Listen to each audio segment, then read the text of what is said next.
Welcome to Blindspot, an audio podcast series about forensic science and the role forensic experts play in our judicial system.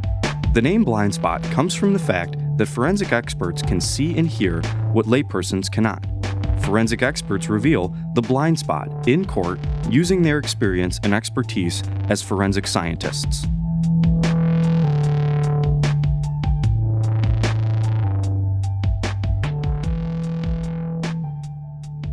Hello, everybody. Welcome to this episode of Blindspot.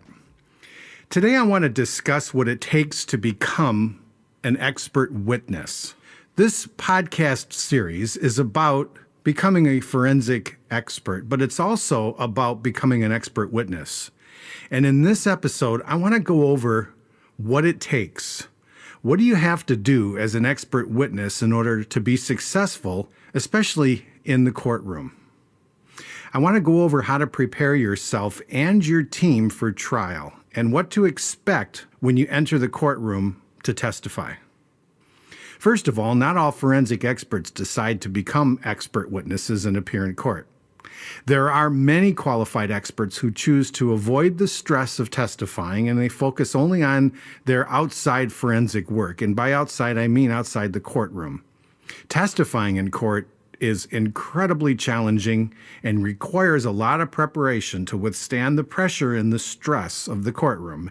And yes, there is stress. Personally, I found that there are two aspects to my career as an audio and video forensic expert. The first is my actual forensic talent, the lab work that I do, the reports that I write leading up to the testifying in court, which I make sure to continuously improve on my continuing education in the field every year. The second aspect to my career is testifying. This skill almost outweighs my expert's experience in the laboratory as far as importance in my mind. This requires you to not only know your field of expertise, but to also know how to act in the courtroom. I've worked on and testified in hundreds of forensic assignments and court cases over the last 30 years, which has helped me build my reputation and credibility as an expert witness. There are many things that a forensic expert should keep in mind when they're planning on testifying in court, and that's what I want to cover today. First, think about working closely with your client attorney and make sure that you're both on the same page when it comes to trial. I've had a lot of lawyers over the years procrastinate on that pretrial huddle, I like to call it, or conference, so that you understand what's expected of you and you can anticipate what the prosecution or the opposing counsel may ask you during cross-examination, which is one of the most important aspects to trial preparation. Anticipate the cross-examination. Of course, you're going to dress like a pro. Dressing and acting accordingly while in court is crucial to determine an expert's integrity in any case, especially in the eyes of the jury. I remember working a case once in Lower Manhattan Federal Court, and the experts were sequestered, which means we all had to wait in the hallway and we couldn't hear previous testimony or any other details about the case. And after a few hours, they broke for lunch, and I remember talking to my attorney, which this was the first time that we had met, and she told me that there was a psychologist on the stand. And just at that very moment, the woman who was the psychologist walked by and left the courtroom, looked a little flustered, and had this amazing cloud of perfume following her. And I'm using the word cloud to be polite. So another hour or so after lunch, and it was my turn to go into court and testify. And when I sat at the witness stand, all I could smell in the courtroom was that perfume. And I have to be honest with you, it kind of annoyed me a bit. And if I was annoyed, I suspect that there was a few people on the jury that were probably annoyed. And they had to sit with this woman a lot longer than I had to deal with that cloud that had lingered behind her in the witness stand. So dressing is not just the clothes that you wear. It's your hair. It's your overall appearance. And I've been told, and I'm only saying this to express and not impress, that I'm pretty good in front of a jury. And I'd like to think it's because I maintain a conservative look I know how to talk. I know how to make eye contact. These are all important ingredients when you're in court testifying. But I'm digressing a little bit. I guess I'm kind of passionate about testifying, which is why I'm talking about this in this episode of Blindspot. I want to talk about the importance of completing forensic assignments, report writing, courtroom experience, what it means to be under oath, the preparation for the trial, specifically how to act and dress, paying attention to the questions and answering in short sentences, direct examination, and cross-examination. Let's jump right into completing forensic assignments and testifying. Regardless of whether or not you're going to be a scientist and stick to the lab, or an expert witness and do both, lab work and testifying, you really need to know how to complete a forensic assignment. So if you're thinking about a career as an expert witness, consider your training. It's really important to maintain continuing education throughout the course of your expert witness career, and that includes both online and in-classroom training. Because what that does is that helps you stay current with your steps that you're taking with regard to the forensic assignment and the processes that you're undergoing when you're conducting your forensic analysis. Because that turns into a forensic report, which is actually your script when testifying. Next, when becoming a forensic expert, it's very important to gain courtroom experience.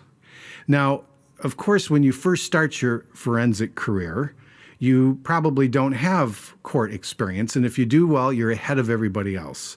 That first time that you step foot into the courtroom and the first time that you testify will help to increase your confidence so that you continue to have opportunity to practice as an expert witness and get more experience in the courtroom.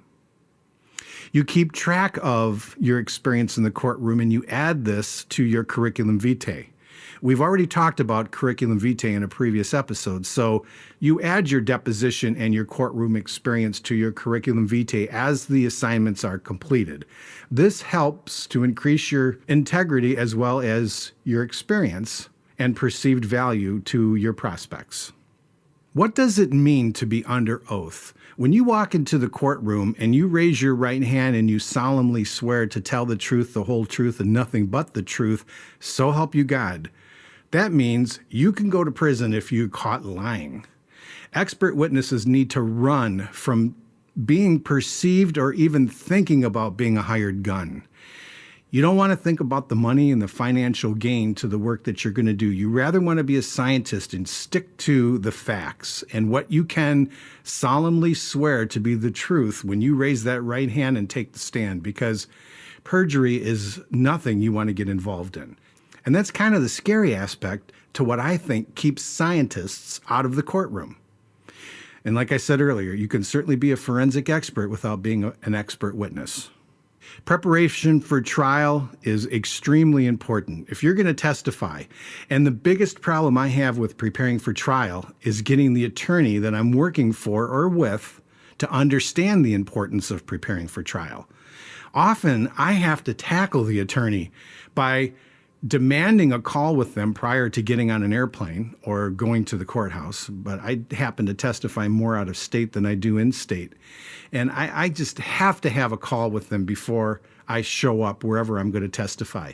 So sometimes that's at 9 or 10 at night before I get on the airplane, and that's fine as long as I have words and we exchange what their expectations are and what my beliefs about the case are, and get a little bit of a strategy going so that I can write some questions to help them in court. And this is another part to think about when you're about to testify. That is to create some questions that's based on your experience and your expertise that the attorney could use as a script so that they can ask you direct examination questions while you're on the stand. Now, if you're working for the defense, you're going to go first when it's your turn to testify, and that's where the direct examination questions come in. Preparation also involves anticipating cross-examination questions, and those are questions that should also be written and presented to your client attorney as well, because those cross-examination questions can be turned into direct examination questions so you can deflate the opposing side or the prosecutors questions before they even have an opportunity to ask. And a lot of times those anticipated cross-examination questions are the elephant in the room that you can get out now instead of, well, we'll wing it and see what happens, which is exactly what you don't want to do. How do you dress? How do you act when you go into a courtroom? You have to be very conservative. I think I mentioned in a previous episode of Blindspot that tattoos and piercings and pink hair are not good ideas if you're thinking about a career as an expert witness. You should wear a tie if you're a man. A woman, you should wear a suit. A man can wear a sport coat and slacks. You should always have dress shoes on. The clothes should look recently purchased. Remember, you're making good money as an expert witness. Break down every couple years and rotate your wardrobe. Don't keep trying to wear those shirts that don't fit anymore and have the buttons stretched to the point where one could pop and take out somebody's eye in the courtroom. I've seen a lot of people walk into court that call themselves expert witnesses and have no package, I guess is the best way to describe it. You really need to look impressive when you walk into that room. I'm not talking flashy. I'm talking just handsome, beautiful, whatever word you want to call it, so that the jury can perceive you as being a person of integrity. When you're on the stand and looking sharp, you want to pay careful attention to the questions that you're being asked, and you want to answer those questions in short sentences. Even if you have to answer a difficult question during cross-examination, don't ramble trying to accommodate or correct a wrong that's completely out of your control. You definitely want to answer those questions direct and in short sentences, because the attorney who's asking the questions or the prosecutor will probe if they want more information. Don't offer more information up. That is the wrong thing to do. And there's two aspects of your examination. The first will be direct, and I've touched on that a little bit previously, and this is where the attorney that you're retained by will begin by asking you questions that will help reveal your work and the scientific observations that you made. Then there's the cross-examination. That's where the opposing side asks you questions to try to derail your train of thought when it comes to your opinions. They're going to use trick questions, especially in depositions, to try to make you not look good as an expert witness. This is where you really need to stay cool, because their job is to try to reduce your perceived value or integrity in the eyes of the jury or the judge if it's a bench trial. And what you need to do when you're testifying is you need to stay calm and cool and think about how you're going to ask those questions. And if you're not sure, you can also ask them to repeat the question. This gives you a few more seconds to think about how you want to answer the question that they just asked. So what does it take to be an expert witness? Well, it takes good report writing. It takes good forensic science experience, which comes from training. It takes good courtroom experience. It takes careful preparation for trial and testifying. You want to know how to dress. You want to pay attention to the questions and answer them in short sentences. And you want to think about your examination experience as a two-part process. First, direct examination. Second, cross-examination. And one of the number one takeaways I could leave you with in this episode is anticipate cross-examination as much as possible, because that makes or breaks an expert witness's success in the courtroom.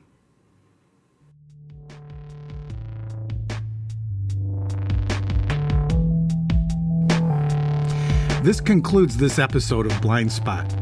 If you subscribe to this podcast, you'll be notified of future episodes as they're produced.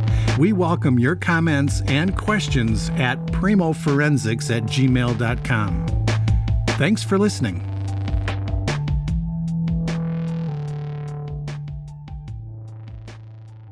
This episode is about the forensic report. The examples that I'll use today about combining forensic sciences and forensic clues to help develop and process a case for trial are a very important part of the forensic report.